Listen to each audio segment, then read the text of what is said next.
Well, you've been on a bit of a tour, New York, Los Angeles. You've been close to Joe. Formed any opinions of him up close and personal? No opinions, no different than I already had formed of him. I've been close to him before. Joe's a very good person, very good fighter, very good athlete, very gifted person. You have to know that. So, in going to a fight with Joe, you got to know you're really facing a guy that's pretty much equivalent closely to yourself, very closely related to you. So, it's going to be a fun event. When did Joe first show up on your radar? You know, you've been a champion, you've been at the top, you've been high profile for a lot of years. When did Joe perhaps first pop up in a conversation? When he first beat Chris Eubank, I started watching him then. 97. I knew it then. But then he kind of backed down on the opponents he was fighting. So I kind of released, the idea of it. And then he come back and he fought Jeff Lacey. I was like, okay, he getting to some better opponents again. And he would often elude by fighting me, but with Frank Warren not wanting him to take a chance because he's making good money with him over here, I knew he'd never let him come to the United States. So I was like, you know what? I'm not coming over here because I feel like if I come over here, why should I come here when I'm the man? I was the man in the United States at the time. So why bring my stuff to his country when this is where he's from? He's the guy that's trying to beat me so that he can become the man. Why would the man go to him?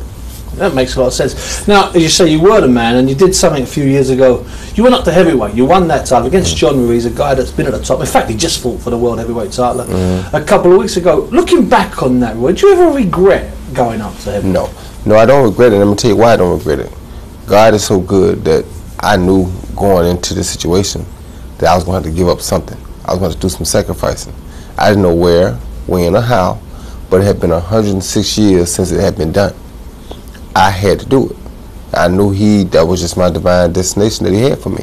It was my destination and my destiny to be heavyweight champ of the world, the first middleweight in over 100 years to do it. And then to come back down and regain the light heavyweight title. All of it was just part of what had to happen. And they'll understand one day when it's over that I only follow what God wanted me to do. And that's what I'm supposed to do. Now, if I had to do it all over again, I'd do the same thing. And if they told me, well, you're going to get knocked out twice, so what? If that's what's got to come with it, that's what's got to come with it. But what about, you say you do the same thing again, wouldn't you maybe stay at heavyweight for maybe 6 months, one fight? You still wanted to come straight back? If it wasn't fighting Mike Tyson, I was coming straight back. I already made my mind up before I did it. If I don't get Mike Tyson, I'm coming straight back to light heavyweight. Because the hardest part of it is to come back down to win the light heavyweight title. Which you showed. It was hard to win the heavyweight title. It was even harder to melt that off and come back down. And you see how long Chris Bird stayed at heavyweight? Yeah. Come down to light heavyweight, ordinary no-name light heavyweight, wipe him out. Because it's so difficult to do that. So the longer I would have stayed, the harder it even would have been more harder for me to come back down to light heavyweight and be able to last 12 rounds. Do you think maybe you got your sums wrong when you came back down? Do you think, looking back on it, you should have left it another 2 or 3 months to let your body adjust? After one title, I should have took 2 years off, 2 years, and let my body adjust. I mean, when you look at your career, Roy, when you look at all those fights going back all that time, the fight with Hopkins all those years ago, do you sometimes have to pinch yourself to remind yourself that you were involved in those fights? I mean, it's so long ago. It's so fascinating, but when you realize the power of God, you don't have to pinch yourself. You just know that He got control of it. You know what I mean? And when you know that, you don't worry about it. Just keep going, because when you stop and start looking at it, it'll all pass you by. So with this fight with Joe, it's been a long time. People have been talking about it for a long time. You're both at that stage in your career. It's a big event. Is it a sort of fight that makes you really concentrate, makes you a bit nervous, Roy? Or are you thinking about this, thinking, you're a bit confident inside? I'm a bit comfortable, but you got to always be nervous because you got to respect any athlete that'll go in there hand to hand and fight. But when he also 45-0, you got to know something special got to be with him. Nobody goes and just becomes 45-0. It ain't that easily done. I don't care where you're doing it at, who you're fighting. It ain't easy to become 45-0 in no sport. You understand me? So you better, if you got any kind of sense at all, you have to respect that. If you don't respect that, then there's something wrong with you. Looking at Joe, what do you think are his assets? What do you think are his strengths? The best asset he got is if a country had as much firepower as he throw, as much ammunition as he used in one fight, that country would definitely be the ruling the world, because he throws so many punches until it's almost ridiculous.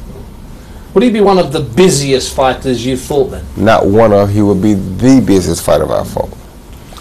Does that pose special problems for you at this stage? Oh, that poses a problem for anybody. It ain't just this stage of my career. Any stage of your career, this poses a problem because he started punching Friday after the weigh-in, and he don't stop to Sunday.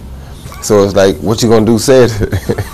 You know, so I mean, that's gonna pose a problem for anybody. Now, you're incredibly popular in Great Britain as a fighter. I'm not even sure you realise how popular you are. You're amazingly popular. If this fight was taking place in Britain, could this fight have taken place in Britain? Yeah, it could have.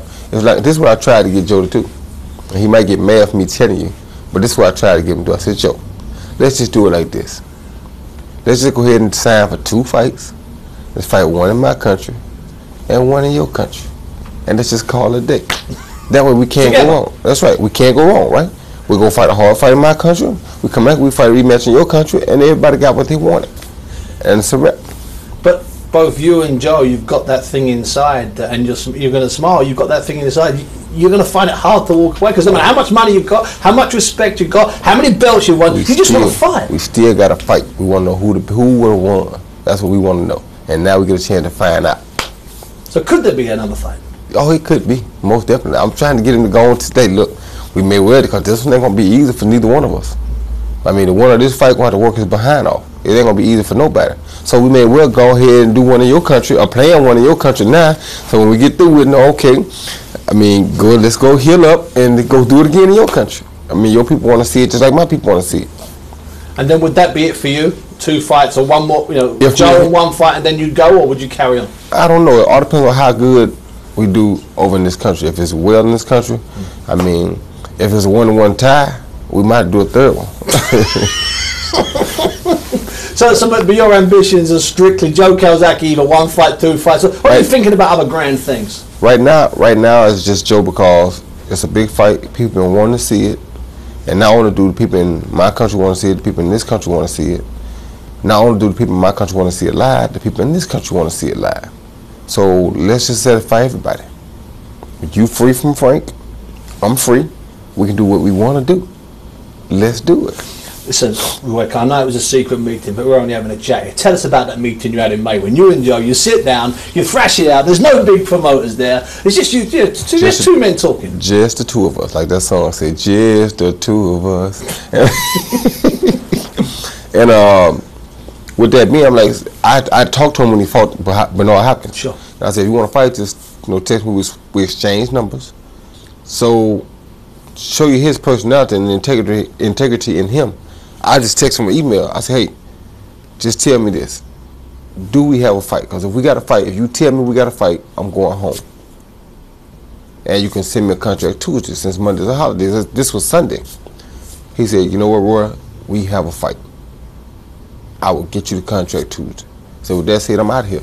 I left. I was very happy at that point. I was cool. I ain't had no more problems. Tuesday, here come the contract just like clockwork. What more can you say about a person? How often can 2 people do a deal that cut, clean, and dry and it's over with?